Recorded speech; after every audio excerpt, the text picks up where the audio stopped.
വിവിധ ആവശ്യങ്ങൾ ഉന്നയിച്ച് മണലൂർ പഞ്ചായത്തിലെ LDF അംഗങ്ങൾ ഭരണസമിതി യോഗത്തിൽ പ്രതിഷേധിച്ചു.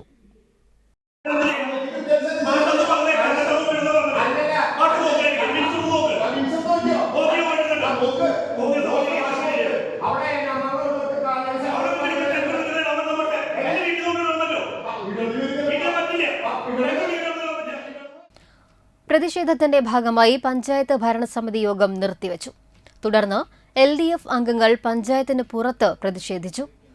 പ്രതിഷേധ യോഗം ജില്ലാ പഞ്ചായത്ത് അംഗം VN സുർജിത്ത് ഉദ്ഘാടനം ചെയ്തു. കാഞ്ഞാണി ബസ് സ്റ്റാൻഡിലുള്ള പഞ്ചായത്ത് കംഫോർട്ട് സ്റ്റേഷന്റെയും ഇക്കോ ഷോപ്പിന്റെയും വൈദ്യുതി പഞ്ചായത്ത് പണമടയ്ക്കാത്തതിനാൽ വിച്ഛേദിച്ചിരുന്നു.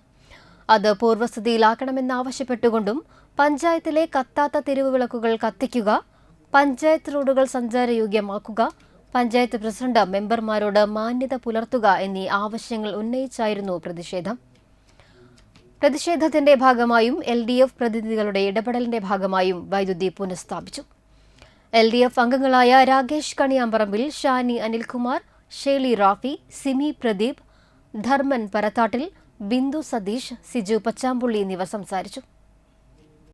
ആ ഉത്തരവാദിത്തം പഞ്ചായത്തിൽ നിന്നും നിക്ഷിപ്തമായ ഉത്തരവാദിത്തം നിർവഹിക്കാൻ പഞ്ചായത്ത് പ്രസിഡന്റ് അടക്കമുള്ള ആളുകൾ അതിന് തയ്യാറാകുന്നില്ല എന്നാണ് നമുക്ക് മനസ്സിലാക്കാൻ കഴിഞ്ഞത്. കഴിഞ്ഞ ദിവസം ഇവിടെ തൊഴിലുറപ്പ് തൊഴിലാളികൾ ഈ പഞ്ചായത്തിന് മുമ്പാകെ സമരം നടത്തിപ്പോവുകയുണ്ടായി. നിരവധി ആവശ്യങ്ങൾ ഉന്നയിച്ചുകൊണ്ടാണ് തൊഴിലുറപ്പ് തൊഴിലാളികൾ ഇവിടെ സമരം നടത്തിപ്പോയത്.